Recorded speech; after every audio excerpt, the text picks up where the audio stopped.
Assalamualaikum warahmatullahi wabarakatuh. Kami dari kelompok 1 mata kuliah Inspeksi dan Perbaikan ingin menjelaskan tentang kecelakaan pesawat China Airlines 611 yang rutenya dari Taipei ke Hong Kong.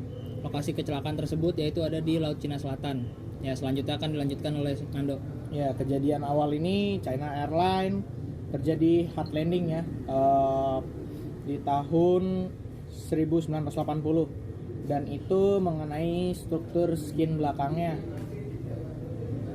Ya, lalu di 22 tahun kemudian seorang mekanik tuh gak sadar bahwa ada struktur yang fatigue, dan ketika dia lihat ada lecetan di bagian belakang, dia hanya mendabler sebagian dan tidak dilapisi lagi. Padahal struktur pesawat itu udah nggak mampu buat menahan skin di bagian belakang. Ya, jadi akhirnya merambat dan merusak bagian struktur belakang pesawat itu sendiri, sehingga menghancurkan pesawat ketika penerbangan semakin tinggi. Karena tekanan yang dihantam pesawat semakin besar, sehingga ketika pesawat berjalan di atas ketinggiannya yang bertekanan tinggi, pesawat itu hancur.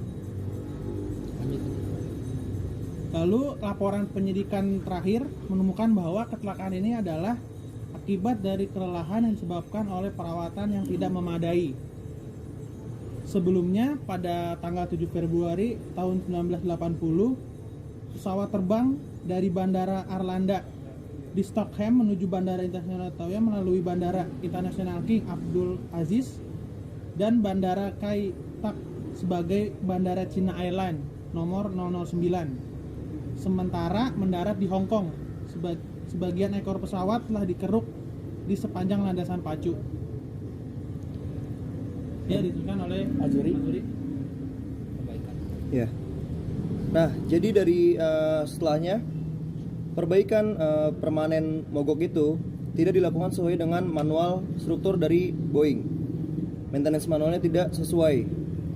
Setelah itu menurut buku pedoman, perbaikan dapat dilakukan dengan mengganti seluruh kulit yang terkena dampak atau dengan memotong bagian yang rusak dan memasang plat ganda yang diperkuat untuk memulihkan kekuatan strukturnya.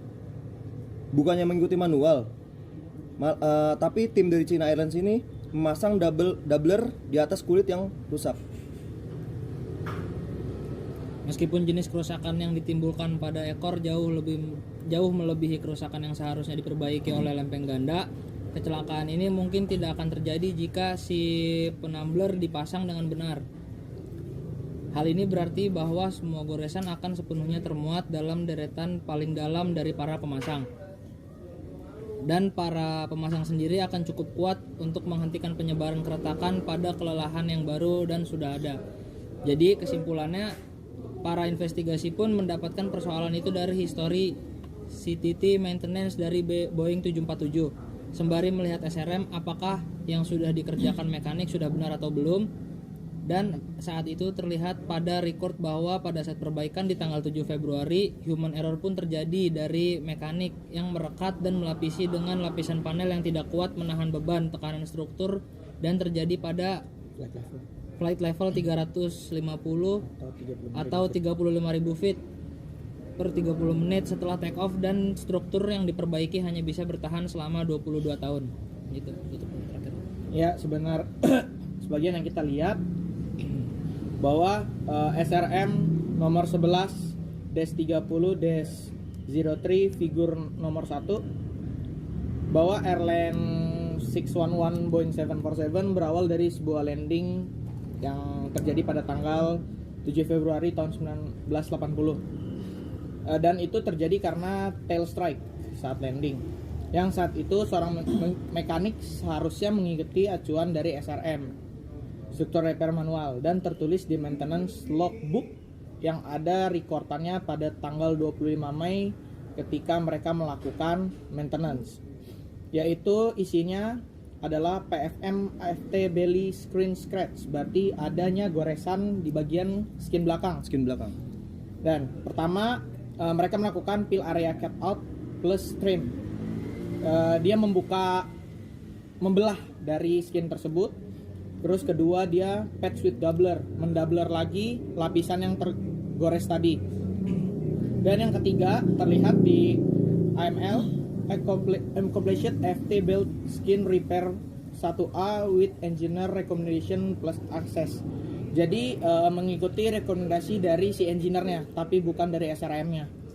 Yang engineer-nya itu merekomendasikan harus mendoubler di bawah 30%, dan itu tidak sesuai di SRM ya.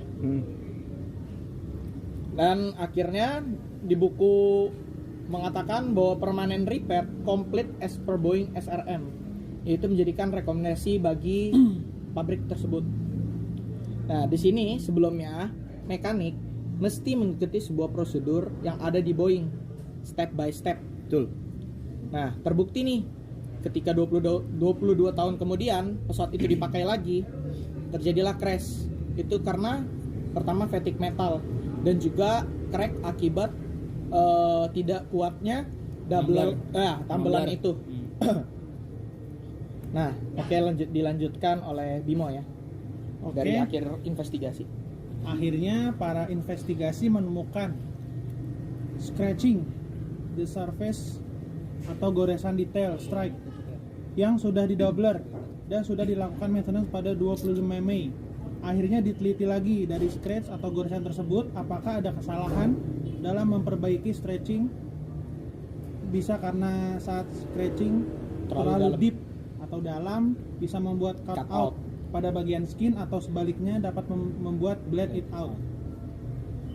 Atau ketika mekanik mendoubler plate atau memasang plat baru yang ada goresan materialnya dan dipasang untuk menutupi goresan tail strap yang terjadi pada kasus ini, doubler plate-nya dipasang tidak sesuai dengan ukurannya dan tidak lebih besar dari 30% area yang efektif kekuatannya untuk struktur, sehingga membuat fatigue dan tidak mampu menahannya dengan lebih lama.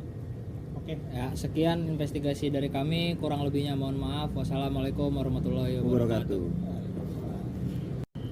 Assalamualaikum warahmatullahi wabarakatuh. Kami dari kelompok 1 mata kuliah inspeksi dan perbaikan ingin menginvestigasi kecelakaan pesawat Cina Airlines 611. Saya sendiri, nama saya Danang Ispambudi Supriyono, NPM 17010033. Nama saya Muhammad Zulfikar Azuri dengan NPM 17010107.